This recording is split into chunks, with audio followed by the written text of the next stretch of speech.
My name is Rebecca Martinez, and I thought I knew what family loyalty meant until the night of my sister's engagement party at the Riverside Country Club. What happened that evening changed everything I believed about the people who were supposed to love me unconditionally. But more importantly, it revealed a side of my husband that even I didn't know existed. I'd love to know which corner of the globe you're watching from, and if this story speaks to you, make sure to subscribe. Tomorrow's video is one you absolutely can't miss. The invitation to Natalie's engagement party had arrived 3 weeks earlier, printed on expensive cream cardstock with gold embossing. My younger sister was marrying Bradley Morrison, whose family owned half the commercial real estate in Denver. The Morrisons were the kind of people who measured success in country club memberships and yacht sizes, and somehow my family had convinced themselves that Natalie's engagement elevated all of us by association. I should have seen the warning signs when Mom called me that Tuesday morning, her voice carrying that particular strain she got when she was about to ask for something I wouldn't want to give. "Rebecca, honey, we need to talk about Saturday night." I was sitting in my home office, reviewing quarterly reports for the nonprofit where I worked as executive director. We helped military families transition back to civilian life, and the work was demanding but fulfilling. "What about it, Mom?" "Well, it's just that the Morrisons are very traditional people, and Bradley's grandmother will be there. She's 93 and quite set in her ways about certain things." My stomach tightened. "What kind of things?" There was a pause, and I could picture her fidgeting with her wedding ring the way she always did when she was uncomfortable. "She comes from a different generation, sweetheart. And your husband being, well, you know how some older people can be about mixed marriages." The words hit me like a slap. My husband Marcus was black, and we'd been married for 8 years. In all that time, my family had never once made his race an issue, or so I'd thought. "Mom, are you seriously asking me to?" "Not asking, honey. Just suggesting that maybe Marcus could have a work emergency or something. You know how understanding he is about family obligations?" Understanding. That's what they called it when Marcus quietly endured my father's dismissive comments about his job as a high school history teacher. Or when my uncle made jokes about basketball at family dinners. Or when my brother consistently forgot to include him in conversations about sports or politics. I'm not coming without my husband. Rebecca, please don't make this harder than it needs to be. Natalie's been dreaming of this engagement for months, and we can't have anything. Awkward. As if my marriage was some embarrassing family secret instead of the best thing that had ever happened to me. I hung up on her. Marcus found me in the kitchen an hour later, stress cooking my way through what was supposed to be our dinner ingredients. Flour dusted the countertops, and I had 3 different pans going on the stove. "Rough day?" he asked, kissing the top of my head as he surveyed the chaos. "My mother wants you to skip Natalie's engagement party." His hands stilled on my shoulders. "Because?" "Bradley's grandmother is old-fashioned about mixed marriages." I couldn't keep the bitterness out of my voice. Marcus was quiet for a long moment, and when I turned to look at him, his expression was carefully neutral. It was the same face he wore when his students said something ignorant in class. Patient, controlled, giving nothing away. "Maybe I should stay home," he said finally. "Absolutely not." I turned off all the burners and faced him fully. "We're married. We go to family events together, or we don't go at all." "Becca, it's your sister's engagement. You've been looking forward to this." Had I been? I thought about Natalie, 5 years younger, and the undisputed princess of our family. She'd called me exactly twice since getting engaged, both times to complain about wedding planning stress. Meanwhile, she'd posted dozens of photos on social media with our female cousins, all of them trying on bridesmaid dresses and tasting cakes. "Not without you," I said firmly. Marcus pulled me into his arms, and I breathed in the familiar scent of his cologne mixed with the chalk dust that somehow never completely washed out of his clothes. "I love you for that," he murmured against my hair, "but I don't want to be the reason you miss important family moments." "You're not the reason. Their prejudice is the reason." But even as I said it, I felt the familiar weight of guilt settling in my chest. My family had a way of making me feel selfish for choosing Marcus, as if loving him was somehow a betrayal of them. The next few days passed in a series of increasingly frantic phone calls from various family members. Dad tried the rational approach, explaining that it was just one evening and surely I could understand the importance of making a good impression on the Morrison family. My Aunt Patricia went for emotional manipulation, telling me how disappointed Grandma would be if I didn't show up. Even my brother Jake called, though his approach was more direct. Jesus, Becca, just come alone for one night. It's not like you're getting divorced. Would you go to a family event without Sarah? I asked, referring to his wife. That's different. How is it different? Because Sarah's...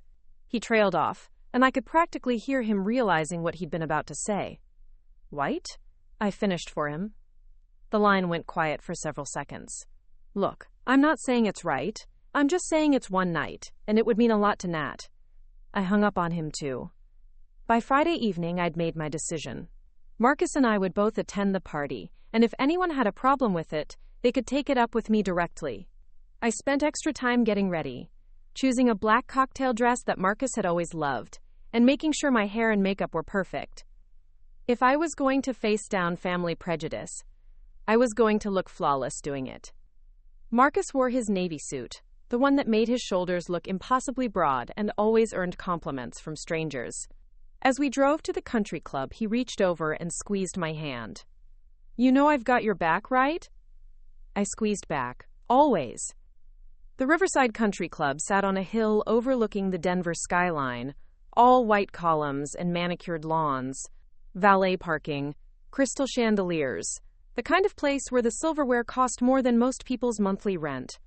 As we walked through the entrance, I caught sight of my reflection in the polished marble. We looked good together, Marcus and I. We looked like we belonged. The engagement party was in full swing when we arrived. The ballroom was decorated in Natalie's signature colors, blush, pink, and gold, with enormous floral arrangements on every table.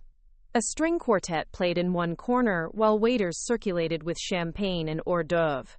I spotted my family immediately, clustered near the bar with the Morrison clan.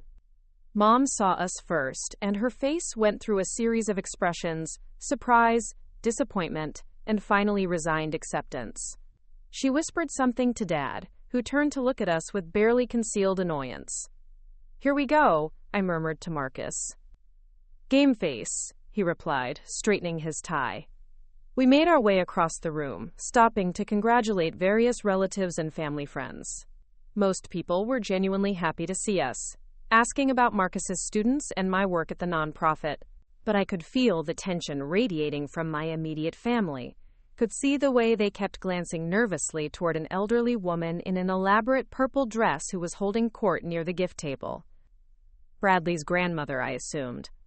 Natalie finally approached us as we were talking to my cousin David about his new baby.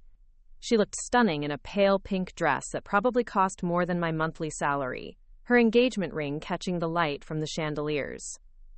Rebecca! She hugged me with the kind of enthusiasm that felt performative. I'm so glad you made it. Her eyes flicked to Marcus with barely concealed irritation. Marcus, what a surprise! Congratulations on your engagement, Marcus said smoothly, offering her a small wrapped gift. We're very happy for you. Natalie accepted the gift with a tight smile. Thank you. That's very thoughtful. The conversation continued for a few more minutes, stilted and awkward, before Natalie excused herself to mingle with other guests. As she walked away, I caught her shooting a meaningful look toward our parents. A lot of love and effort went into bringing this story to life. If you're enjoying it, we'd be so grateful if you'd subscribe to our channel. Now, back to where we left off. The evening proceeded with mounting tension. Every interaction with my family felt strained, as if they were all waiting for something terrible to happen. Marcus, to his credit, remained perfectly charming, engaging in conversations about everything from local politics to football statistics. If he felt the undercurrent of hostility, he didn't show it. The breaking point came during the toasts. Bradley's father stood up first, delivering a polished speech about love and family traditions. Then it was Dad's turn. He rose from his seat at the head table, champagne glass in hand, and launched into what should have been a heartwarming tribute to his younger daughter. Instead, it became something else entirely. Natalie has always been our family's shining star, he began, his voice carrying clearly across the silent ballroom. She's smart, beautiful, and most importantly, she's always made choices that honor our family values. My stomach dropped. Beside me, Marcus's hand tightened slightly on his champagne flute. She's found herself a wonderful young man in Bradley, someone who shares our background, our beliefs, our vision for the future. It's refreshing to see a young person who understands the importance of tradition, of maintaining the standards that have made our family strong for generations. The words weren't explicitly about Marcus and me, but everyone in the room understood the subtext. I felt heat rising in my cheeks, a combination of embarrassment and rage that made my hands shake. Dad continued, his voice growing more confident as he warmed to his theme. In a world where people seem to think that love alone is enough, Natalie has shown the wisdom to choose a partner who truly fits with our family. Someone who will preserve our legacy rather than complicate it. The pause before complicate it was deliberate, pointed. Several people turned to look at our table, their expressions ranging from uncomfortable to openly curious. That's when Marcus stood up. Marcus didn't speak immediately. He simply stood there, his 6'2" frame commanding attention without effort. The ballroom fell silent except for the soft clink of someone setting down their champagne glass. Even the string quartet seemed to sense the shift in the room's energy. When he finally spoke, his voice carried the same calm authority I'd heard him use when handling difficult parents during school conferences. "Mr. Martinez," Marcus said, his tone respectful but firm, "thank you for that toast. I'd like to add something, if I may." Dad's face went through several colors, settling on an uncomfortable red. He clearly hadn't expected to be challenged, especially not publicly. "Of course," he managed, though his voice suggested otherwise. Marcus picked up his champagne glass and turned slightly, addressing not just my father but the entire room. "I've been part of this family for 8 years now, and in that time I've learned a great deal about tradition and values." The elderly Morrison matriarch leaned forward in her chair, her sharp eyes fixed on Marcus with undisguised curiosity. Bradley looked like he wanted to crawl under the table, while Natalie's face had gone pale beneath her carefully applied makeup. "I teach American history to high school students," Marcus continued, his voice carrying easily through the hushed ballroom. "And one thing I've learned is that the strongest traditions aren't the ones that exclude people. They're the ones that expand to include new voices, new perspectives, new forms of strength." He paused, letting his words sink in. Several guests nodded almost unconsciously. Rebecca didn't just marry me. She chose me as her partner, in every sense of the word. When I was struggling to finish my master's degree while teaching full-time, she worked overtime at her previous job to help pay for my tuition. When my mother was diagnosed with cancer 3 years ago, Rebecca took time off work to help me drive her to chemotherapy appointments in Colorado Springs. I felt tears prick at my eyes. I'd forgotten that he knew about the extra shifts I'd picked up, the way I'd quietly rearranged my schedule without making a big deal of it. And when Rebecca decided to leave her corporate job to run a nonprofit that helps military families, a decision that cut our household income in half, I supported her completely because I believe in her mission. Because I believe in her. The room was so quiet I could hear my own heartbeat. Marcus's voice took on a different quality, something I'd never heard before. A steel-edged confidence that made people lean forward to catch every word. What some of you might not know is that Rebecca has spent the last 5 years building something extraordinary. The Homeward Bound Foundation has helped over 2,000 military families transition to civilian life. She secured housing for homeless veterans, job training for soldiers struggling with PTSD, and educational support for military spouses. Several guests glanced at me with what looked like genuine surprise. I realized with a sick feeling that my own family knew almost nothing about my actual work, beyond the fact that it paid less than my old corporate job. Last month, Marcus continued, Rebecca was invited to speak at a congressional hearing about veteran support services. The Department of Veterans Affairs is implementing 3 of her policy recommendations nationwide. The woman you're looking at isn't just my wife. She's a leader who's changing lives across the country. He turned slightly to look directly at my father, and something in his expression made Dad take a small step backward. So when you talk about maintaining standards and preserving legacies, I want you to understand something. Rebecca Martinez doesn't need anyone's approval to be extraordinary. She doesn't need anyone's permission to make a difference in this world.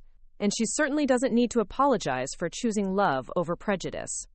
The silence stretched taut as a wire. I could see people throughout the room exchanging glances, some uncomfortable, others clearly impressed. Bradley's grandmother was studying Marcus with the intensity of someone reassessing a previously dismissed opponent. Then Marcus did something that made my breath catch in my throat. He turned to face me fully, raised his champagne glass, and spoke in a voice that carried absolute conviction. To my wife, Rebecca Martinez, my partner, my best friend, and in every way that matters, my commander. She leads with courage, compassion, and unwavering integrity. Anyone who doesn't recognize her worth simply isn't paying attention. The toast hung in the air for a moment before something unexpected happened. Bradley's grandmother began to clap. Slowly at first, then, with increasing enthusiasm. Within seconds, half the room had joined her, including several of the Morrison family members my parents had been so desperate to impress. I stood up on shaking legs, accepting Marcus's offered hand. As the applause continued, I caught sight of my family's faces. Mom looked stunned, her mouth slightly open. Dad appeared to be experiencing some kind of internal crisis, his earlier confidence completely deflated. Natalie was staring at Marcus as if she'd never seen him before. But it was Jake's expression that surprised me most. He was clapping along with everyone else, and when our eyes met, he mouthed, "I'm sorry," with genuine regret. As the applause died down and conversations resumed, Bradley's grandmother made her way over to our table with surprising speed for someone her age. She extended a weathered hand to Marcus. "That was beautifully said, young man. I'm Eleanor Morrison." "Marcus Johnson," he replied, shaking her hand respectfully. "It's an honor to meet you, Mrs. Morrison." "The honor is mine." She turned to me with eyes that were sharper than I'd expected. "And you must be the remarkable Rebecca I've just heard so much about. I had no idea we had such distinguished company tonight." Before I could respond, she continued, "I understand you work with military families. My late husband served in Korea, and I've seen firsthand how difficult the transition can be. What you're doing is vital work." We talked for nearly 10 minutes about veteran services and policy reform. Eleanor Morrison proved to be not only well-informed, but genuinely passionate about the issues. When she finally excused herself, she patted my arm gently. "You've chosen well, my dear," she said, glancing meaningfully at Marcus. "Hold on to this one." As she walked away, I noticed that other guests had begun approaching our table. A Morrison cousin wanted to discuss job training programs for her veteran brother. Bradley's uncle asked for my business card, mentioning that his company might be interested in partnering with our foundation. Even some of my own extended family members seemed to be seeing me with new eyes. Through it all, Marcus remained calm and engaged, discussing everything from education policy to local restaurant recommendations.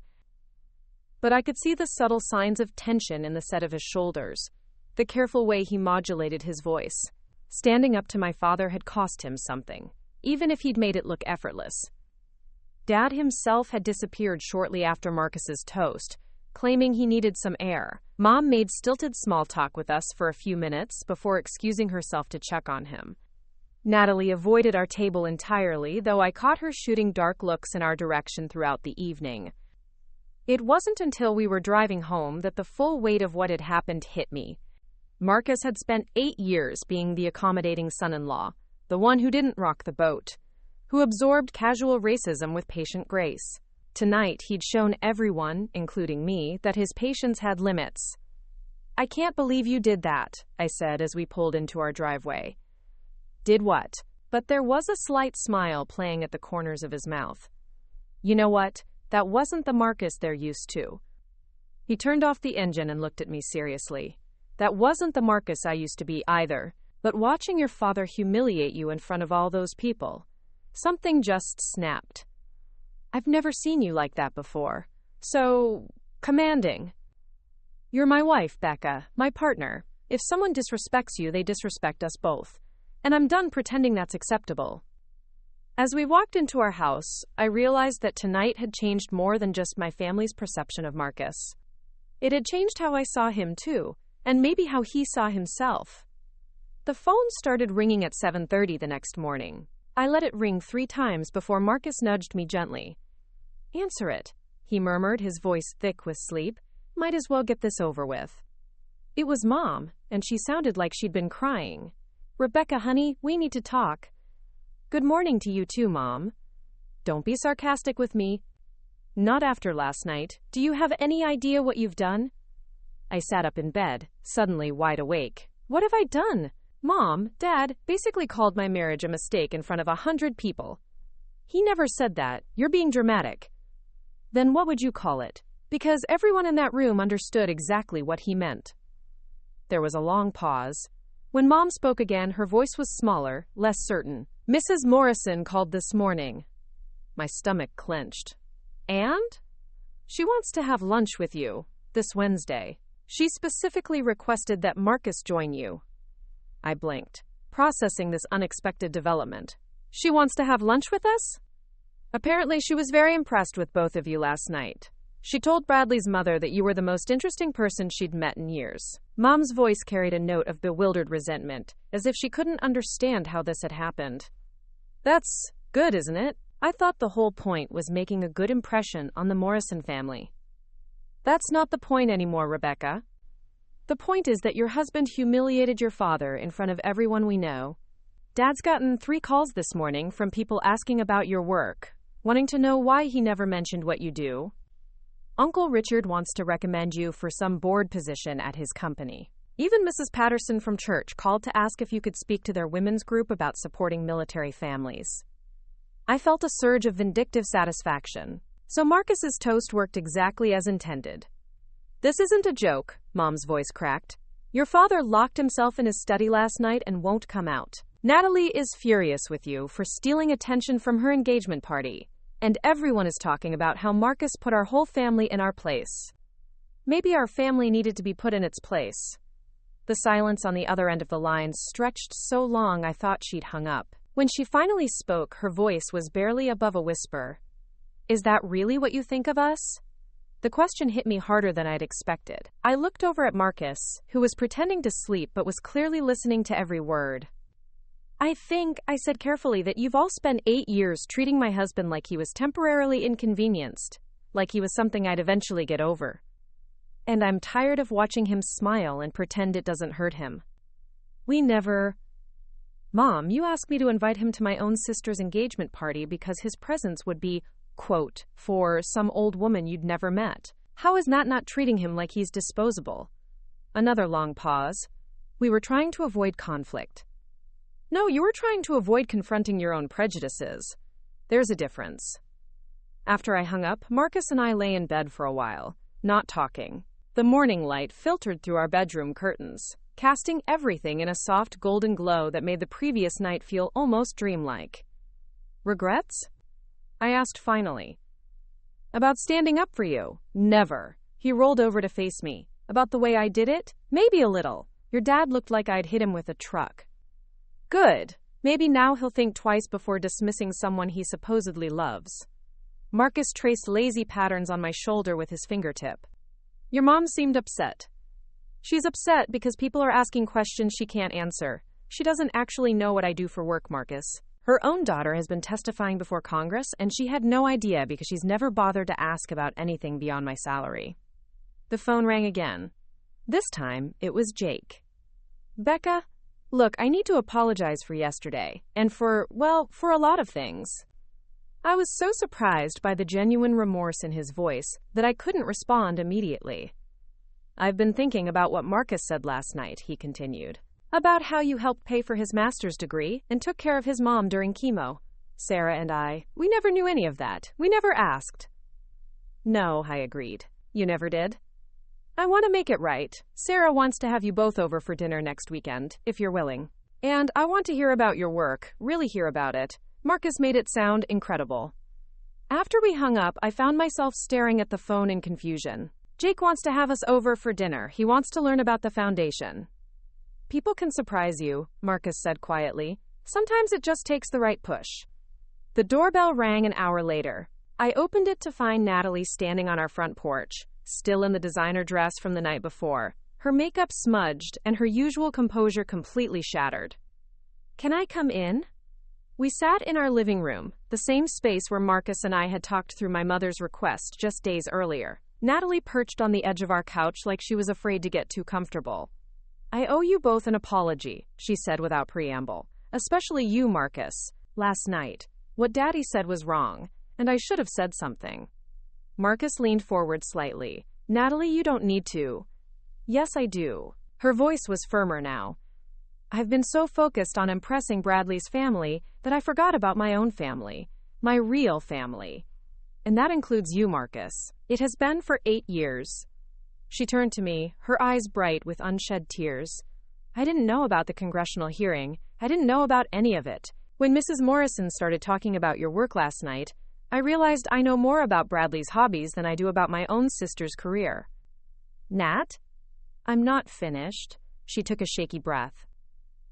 "After you left last night, Mrs. Morrison spent an hour telling anyone who would listen about how impressed she was with both of you. She said Marcus reminded her of her late husband, someone who knew how to stand up for what mattered. And she said you were exactly the kind of woman she hoped Bradley would find, someone with purpose and conviction." I felt a laugh bubbling up in my chest. "She said that?" "She did.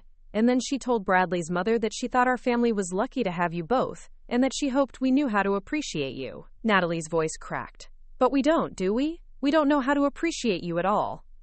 The three of us sat in silence for a moment. Finally, Marcus spoke. "It's not too late to start."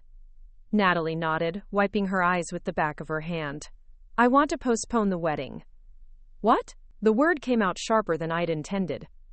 "Not cancel it, just postpone it. Bradley and I talked all night, and we realized we've been so caught up in the wedding planning that we haven't actually talked about the marriage. About what kind of family we want to build together." She looked directly at Marcus. "We want to build the kind of family that would be proud to have someone like you in it." Over the next several hours, we talked more honestly than we had in years. Natalie asked detailed questions about my work, about Marcus's teaching, about our plans for the future. She told us about her own doubts regarding the wedding timeline, her fears about living up to the Morrison family expectations, her guilt over how she'd treated us. By the time she left that afternoon, something fundamental had shifted between us.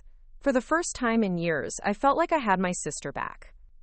"Think the rest of your family will come around?" Marcus asked as we watched her drive away. "Some of them," I said. "The ones who matter will." As if summoned by our conversation, my phone buzzed with a text message from an unknown number.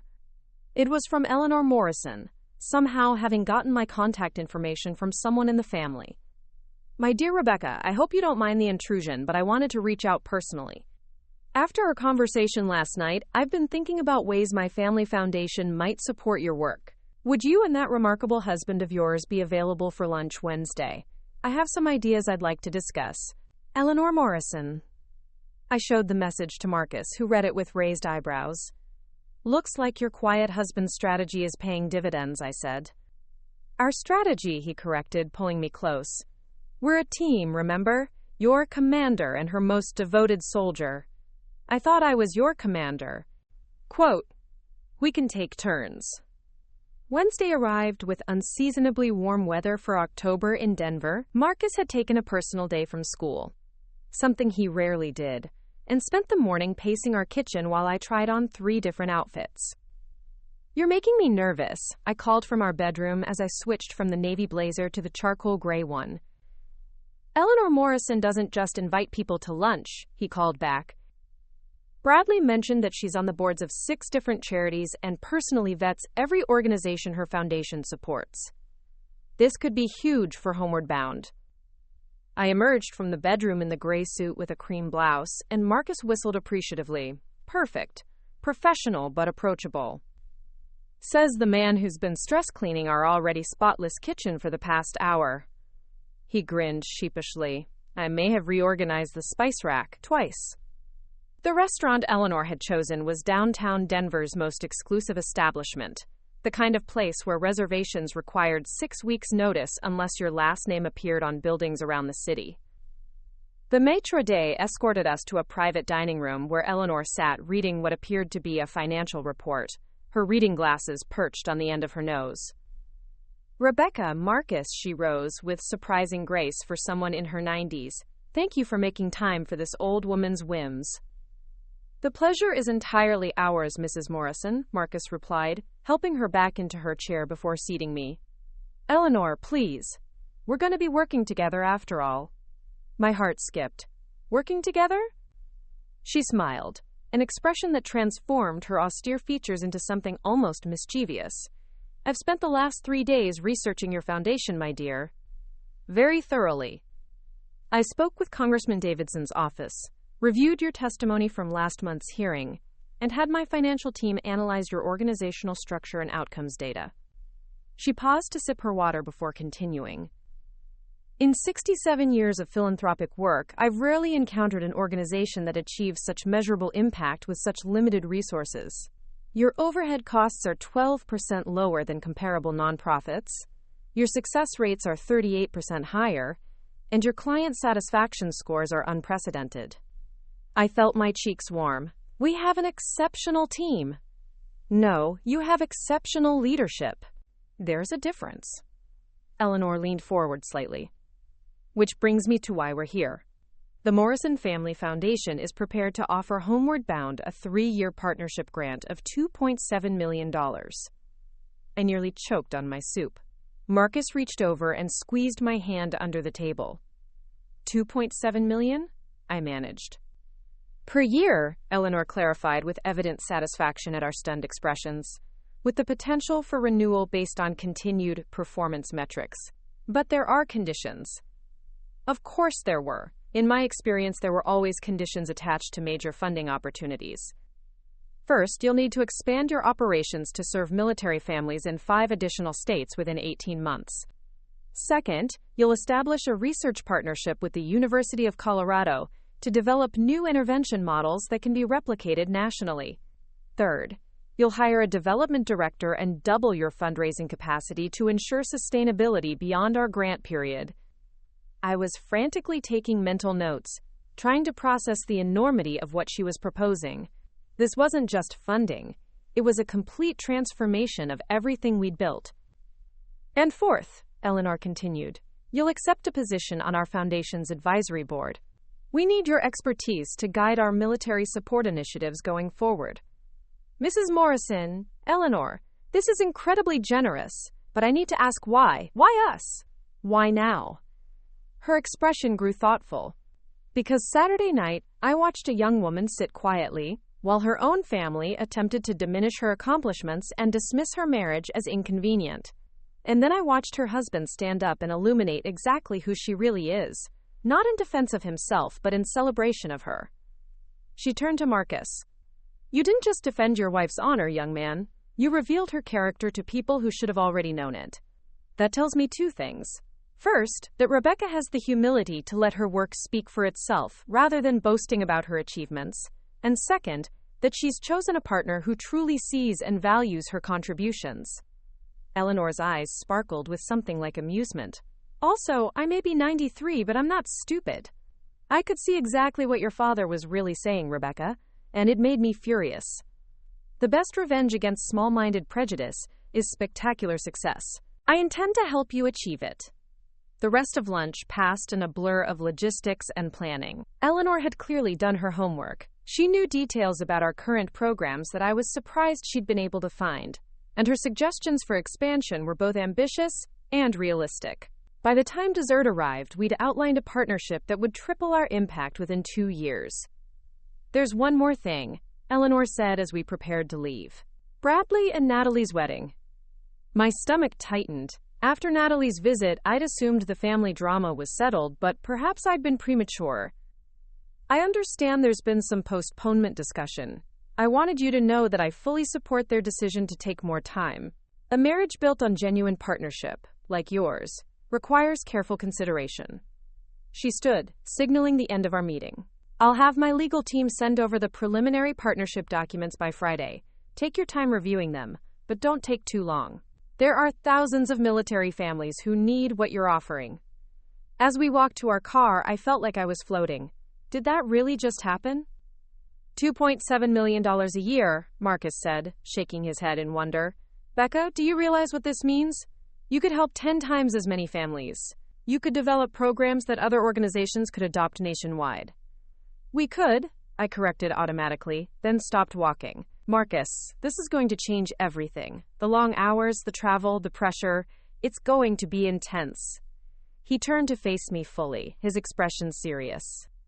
Are you asking if I'm ready to be married to someone even more extraordinary than she already is? I'm asking if you're ready for your wife to become the kind of public figure who gets recognized at restaurants and invited to speak at national conferences. His smile was slow and warm. Rebecca, I've been ready for that since the day I met you. The only difference is that now everyone else will see what I've always known. The drive home was quiet, both of us lost in thought about the magnitude of what lay ahead. But as we pulled into our driveway, Marcus's phone rang. It was his principal. Marcus, I hope I'm not interrupting your day off, but I just got an interesting call from the district superintendent. Apparently, someone contacted her about you. Someone from the Morrison Family Foundation? Quote. Marcus put the call on speaker so I could hear. What kind of contact? Well, it seems they're looking to fund an innovative education program focused on military history and civic engagement. They specifically requested you as the curriculum developer and program director. The position would be half-time teaching, half-time program development, with a significant salary increase and the opportunity to work with schools across the region. Marcus and I stared at each other in amazement. Eleanor Morrison had been busy indeed. The superintendent wants to meet with you tomorrow morning to discuss details. This could be huge for your career, Marcus, and for our district's programs. After he hung up, we sat in our car for several minutes, processing this latest development. She's orchestrating our entire future, I said finally. She's giving us the platform to build the life we've always dreamed about, Marcus corrected. The question is, are we brave enough to take it? That evening, as we sat on our couch reviewing the preliminary partnership documents Eleanor's team had already emailed, my phone buzzed with a text from Dad. Rebecca, could we talk? I owe you and Marcus an apology, a real one this time. And I'd like to learn about your work, if you're willing to teach an old fool who should have been paying attention all along. I showed the message to Marcus, who read it with raised eyebrows. Looks like Saturday night changed more than we realized, he said. Do you think he means it? Only one way to find out. Marcus leaned back against the couch cushions. But even if he doesn't, it doesn't matter anymore. We have everything we need right here. He was right. Somewhere between Eleanor's partnership offer and the realization that our quiet life was about to become very public, I'd stopped needing my family's approval. Their acceptance would be welcome, but it was no longer necessary for my happiness. Ready for this adventure, Commander? Marcus asked, using the title that had started as a joke but was beginning to feel like a prophecy. With you as my partner, I'm ready for anything. 6 months later, I stood in the lobby of the Russell Senate office building in Washington, D.C., adjusting my jacket one final time before heading into the most important meeting of my career. The Homeward Bound Foundation had grown from a small Denver nonprofit to a nationally recognized organization, and today I was presenting our preliminary findings to the Senate Veterans Affairs Committee. Marcus squeezed my hand as we walked toward the elevator. Remember, they invited you here because they need what you're offering. I know. It's just surreal sometimes. I gestured toward the marble corridors filled with staffers and lobbyists. 8 months ago, my own father didn't know what I did for work. Now I'm advising senators on federal policy. The elevator dinged softly as we reached the 3rd floor. 8 months ago, your father was an idiot, Marcus said matter-of-factly. That's changed, thankfully. He was right about that. Dad's transformation had been one of the most surprising developments in our family's ongoing evolution. What had started as a guilt-motivated apology had turned into genuine curiosity about my work, which had led to him becoming one of Homeward Bound's most effective volunteer fundraisers. His connections in Denver's business community had opened doors I'd never even known existed. The committee room was smaller than I'd expected, but the weight of history in the space was palpable. Senator Patricia Caldwell, the committee chair, greeted us personally before the session began. Ms. Martinez, your preliminary data is remarkable. A 73% success rate in job placement for transitioning veterans. Most programs struggle to achieve half that. Thank you, Senator. We found that treating each family's situation holistically, rather than focusing on individual symptoms, makes all the difference. When you address housing, employment, healthcare, and education simultaneously, the outcomes improve dramatically. What followed was 90 minutes of detailed questions about methodology, funding models, and scalability potential. Marcus sat in the gallery, occasionally catching my eye with an encouraging smile when the questioning grew particularly intense. The breakthrough moment came when Senator Williams from Texas asked about replication challenges. The model sounds promising for urban areas with robust support networks, he said, but how would this work in rural communities where resources are limited? This was the question I'd been hoping for. Actually, Senator, our most successful program is currently running in Alamosa, Colorado, population 9,000. Rural communities often have stronger social networks and more flexible local governments, which can accelerate program implementation. I pulled up the data on my tablet, connecting it to the room's display system. Veterans in rural areas face unique challenges: limited job opportunities, geographic isolation from medical services, housing shortages. But they also have advantages: community cohesion, lower cost of living, and often more direct access to decision makers. For the next 20 minutes, I walked them through our rural adaptation model, showing how we'd modified our approach to leverage small-town strengths while addressing specific challenges. By the time I finished, 3 senators were taking notes, and 2 others were already discussing potential pilot programs in their states. After the formal hearing ended, Senator Caldwell approached me privately. "Ms. Martinez, I want to discuss something with you. How familiar are you with the Veterans Community Living Initiative? The proposed legislation for comprehensive veteran support services? I've reviewed the draft bills." "Good, because we need someone to coordinate the implementation strategy if it passes, someone who understands both policy and practical application." She paused, studying my expression. "The position would be based here in D.C., with travel to oversee regional programs. It's a 3-year appointment with the potential for permanent placement." My mind raced. A federal position would mean moving to Washington, leaving Denver, asking Marcus to uproot his life yet again for my career. "Senator, I'm honored, but I'd need to discuss this with my husband before." "Of course, take your time. But Rebecca, may I call you Rebecca? This is a once-in-a-generation opportunity to shape veteran services at the national level. Your work could impact millions of families." During the flight back to Denver, Marcus and I barely spoke about the job offer, though I could tell he was thinking about it as intensely as I was. It wasn't until we were back in our own living room that we finally addressed the elephant in the conversation. "It's an incredible opportunity," he said, without preamble. "It would mean leaving everything we've built here, your teaching position, our house, being close to your mom." Marcus leaned back in his favorite chair, the one he'd claimed was perfect for grading papers when we'd first moved in together. "Becca, 3 years ago you left a corporate job that paid twice what you were making at the foundation because you believed in the mission. This is the same thing, just bigger." "It's not the same thing. That decision only affected me. This affects both of us." "No," he said firmly, "that decision affected both of us too. I watched you come home exhausted and frustrated every day from that corporate job, and I watched you come alive when you started working with military families. You think I wanted the higher salary more than I wanted you to be fulfilled?" I curled up on the couch, tucking my feet under me. "This is different, Marcus. You love teaching, you love your students." "I do, but I also love you, and I believe in what you're doing, and there are schools in D.C. too, you know." Before I could respond, my phone rang. It was Natalie, calling from her honeymoon in Italy. She and Bradley had finally gotten married the previous month, in a ceremony that was smaller, more intimate, and infinitely more meaningful than the original extravaganza they'd planned. "Beck, I saw the news about your Senate hearing. There's already an article about it online. Denver woman proposes revolutionary veterans support model." "That's my sister." Her excitement was infectious, and I found myself smiling despite my swirling thoughts about the job offer. "How's Rome?" "Incredible." "But I'm not calling about the honeymoon. I'm calling because Bradley showed me something on his phone." His mom sent him a link to a Washington Post article about innovative nonprofits. And guess whose picture is right there at the top? "Nat." "No, listen to me. The article calls you one of the most influential voices in veteran advocacy under 40. You're famous, Beck. Like legitimately famous in your field."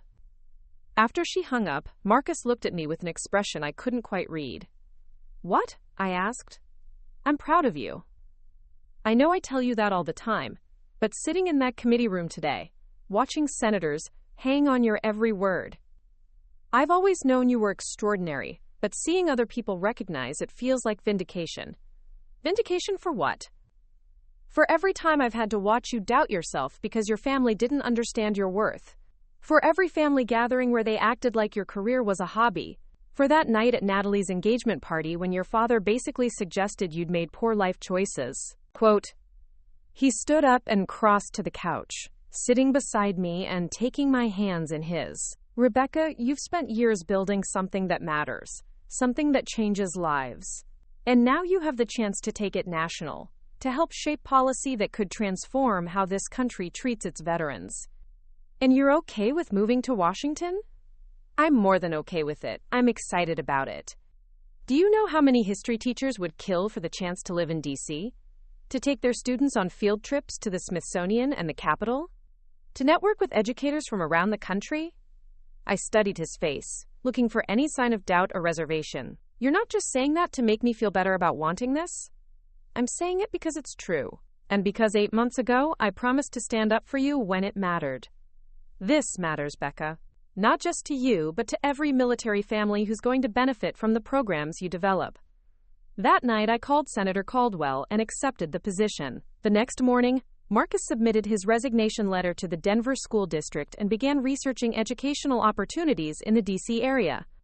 2 weeks later, we were featured together in Denver Business Journal's Power Couples issue, a spread that included photos of us at the Homeward Bound office and a detailed article about our respective career trajectories. The article mentioned Marcus's upcoming role developing military history curricula for the D.C. public schools, a position that had materialized almost immediately after he'd started networking in Washington. Mom called me the day the magazine hit newsstands. I just bought 10 copies, she said without preamble. I'm sending them to everyone I know. Mom, you don't have to. Yes, I do. I spent too many years not bragging about my daughter's accomplishments. I have a lot of catching up to do. As Marcus and I packed up our Denver house that weekend, preparing for our move to the nation's capital, I found myself thinking about that night at the country club. How a single moment of public humiliation had catalyzed changes none of us could have predicted. No regrets? Marcus asked, taping up a box of my work files. About leaving Denver? About taking the job? About you standing up to my father that night? Any of it. All of it. Quote, I looked around our living room, filled with boxes and memories, then at my husband, the man who'd seen my potential before I'd recognized it myself. None whatsoever. Are you ready to take on Washington, Commander Johnson? He grinned, snapping off a mock salute. Following your lead, as always. 2 years into our Washington tenure, I stood at the podium of the Kennedy Center Concert Hall, looking out at an audience of over 2,000 people gathered for the National Veterans Advocacy Awards. The stage lights were bright enough that I couldn't make out individual faces, but I knew Marcus was somewhere in the third row, probably wearing the navy tie I'd bought him for occasions like this. Ladies and gentlemen, it is my honor to present this year's Distinguished Service Award to Rebecca Martinez Johnson, Director of the Veterans Community Living Initiative. The applause was thunderous as I accepted the Crystal Award from General Patricia Hayes, the ceremony's keynote speaker. But what made my throat tight with emotion wasn't the recognition itself. It was seeing my entire family in the front section, beaming with pride that felt genuine and hard-earned. Mom had tears streaming down her face. Dad was recording everything on his phone, probably planning to post it to his social media accounts, where he'd become something of an evangelist for veteran causes. Jake and Sarah had flown in from Denver with their twin daughters, who were too young to understand the ceremony but old enough to sense the importance of the moment. Even Eleanor Morrison was there, now 95 and sharp as ever, sitting in her wheelchair with a satisfied expression that suggested she'd predicted this outcome all along. But it was Natalie's presence that surprised me most. She and Bradley had driven down from Philadelphia, where they'd moved after he'd taken a job with a sustainable development firm. The sister who'd once worried about my marriage being awkward was now wearing a button that read Rebecca's sister, and applauding with an enthusiasm that bordered on aggressive. After the ceremony, we gathered at a private reception room in the Kennedy Center. Marcus found me first, pulling me into a hug that lifted me off my feet. How does it feel to be officially distinguished? He asked, his voice warm with pride. Like, I should pinch myself. 2 years ago, I was running a small nonprofit out of a converted office space in Denver. Now I'm coordinating veteran services across 12 states. Now you're changing federal policy and setting the standard for how America treats its military families, he corrected. There's a difference. Before I could respond, we were surrounded by family members wanting photos and congratulations. The evening became a blur of conversations with colleagues, policymakers, and advocates who'd become friends over the past 2 years. But the moment that would stay with me forever came near the end of the reception, when Dad approached me with an expression I'd never seen before, something between regret and wonder. Rebecca, can we talk privately for a minute? We stepped onto one of the Kennedy Center's terraces, the Washington Monument visible in the distance, illuminated against the night sky. I've been thinking about that night at the country club, he began, his voice quiet, about what I said in that toast, and what it revealed about who I was as a father. Dad, we've talked about this. No, we haven't. Not really. We've talked around it, but I've never said what I need to say. He turned to face me directly. I was wrong, Rebecca. Not just about Marcus, though I was spectacularly wrong about him. I was wrong about you. The words hung in the air between us, heavy with 2 years of unspoken guilt. I spent so many years seeing your choices as reflections on me instead of expressions of who you are. Your career, your marriage, your values. I treated them all like personal inconveniences rather than reasons to be proud. His voice cracked slightly. And then Marcus stood up that night and told a room full of people who you really are, what you've accomplished, what you mean to this world. And I realized that your own father should have been saying those things all along.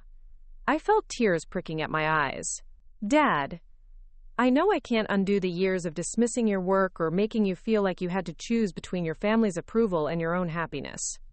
But I need you to know that every day, for the past 2 years, I've been learning about veteran issues because of you. I've been volunteering with organizations you recommended. I've been trying to become the father who deserved to raise someone like you. The silence stretched between us, comfortable now rather than tense. Do you know what Marcus told me when we had lunch last month? Dad continued. I shook my head, surprised.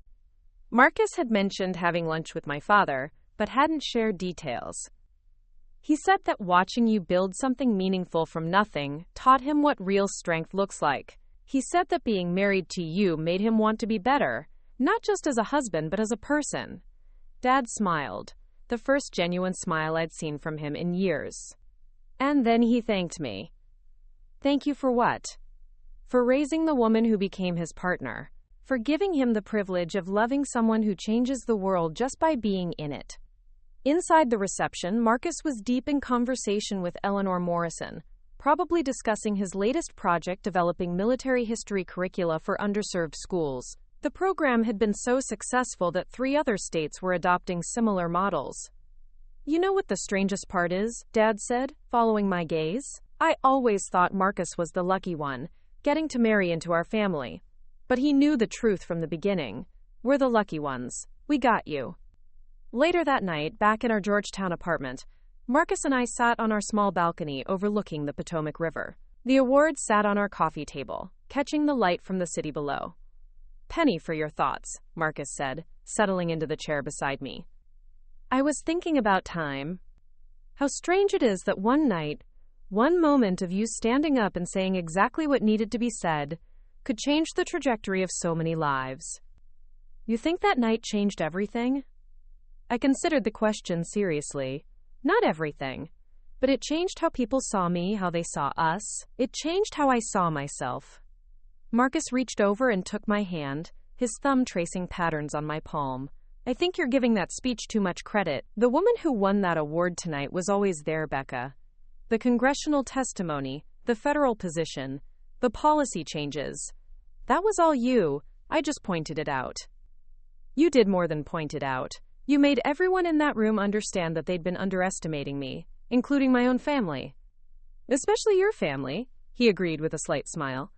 We sat in comfortable silence for a while, watching boats move slowly along the river below. Finally, Marcus spoke again. I got a call today, from the Secretary of Education's office. I turned to look at him, eyebrows raised. About what? Quote. They want me to head up a new national initiative, developing innovative curricula for teaching American history in urban schools. It would mean traveling, speaking at conferences, working with districts across the country. Marcus, that's incredible. When do they need an answer? Next week. But I wanted to talk to you first. It would mean more time apart, more pressure on both our careers. I studied his face in the dim light from our living room. Is that what you're worried about? That we can't handle being a power couple? He laughed softly. When you put it that way, it sounds pretty ridiculous. We've come this far together. Why would we stop now? So you're okay with your husband becoming a national education policy expert? Are you kidding? I've been waiting for the rest of the world to figure out how brilliant you are. It's about time they caught up. The next morning, Marcus called the Department of Education and accepted the position. That afternoon, I had lunch with Eleanor Morrison, who'd somehow already heard about his new role. You two continue to exceed my expectations, she said with evident satisfaction. First, you become the most influential veteran advocate in the country. Now Marcus is shaping education policy. I may have to revise my foundation's investment strategy to keep up with your success. Eleanor, can I ask you something? That night at the country club, did you plan what happened? Her eyes twinkled with mischief. My dear, I'm 95 years old. I've learned that the best plans are the ones that give good people the opportunity to show who they really are. 6 months later, Marcus and I were featured on the cover of Washington magazine as the couple changing America. The article detailed our respective careers and included quotes from colleagues, family members, and the veterans and students whose lives we'd impacted. But my favorite part was the sidebar story about our marriage, which ended with a quote from Marcus that perfectly captured everything we'd built together. People sometimes ask me what it's like being married to someone so accomplished. The truth is, Rebecca's success doesn't diminish me. It inspires me to be worthy of being her partner. She's not just my wife. She's my commander, my best friend, and my reminder that when you're committed to something bigger than yourself, there's no limit to what you can accomplish. Quote, as I read those words in our apartment that evening, I thought about the quiet high school history teacher who'd stood up in a ballroom full of hostile family members and changed the course of our lives with a single toast. He was right about one thing. We really could accomplish anything as long as we faced it together. 5 years after that transformative night at the Riverside Country Club, I found myself back in Denver for a very different kind of celebration. The Homeward Bound Foundation was opening its new national headquarters, a gleaming facility that would serve as the training center for veteran service coordinators from across the country. The irony wasn't lost on me that the building sat just 3 miles from the country club where my family had once tried to hide me away. Marcus stood beside me as we watched construction crews install the final piece of signage on the building's facade, the Eleanor Morrison Center for Veteran Excellence. Eleanor had passed away 6 months earlier at the age of 97, leaving behind a foundation that continued to champion innovative social programs and a legacy that had fundamentally changed our lives. She would have loved this, Marcus said, adjusting his tie. He was wearing the same navy suit from that night 5 years ago, though everything else about our lives had transformed beyond recognition. She knew this was coming, I replied, remembering my last conversation with Eleanor just weeks before her death. Even then, she'd been making plans for the foundation's expansion, ensuring that her vision would outlive her. The dedication ceremony was set to begin in an hour, and guests were already arriving. I watched through the windows as news vans parked along the street. The event had drawn attention from national media, policymakers, and veteran advocates from around the world.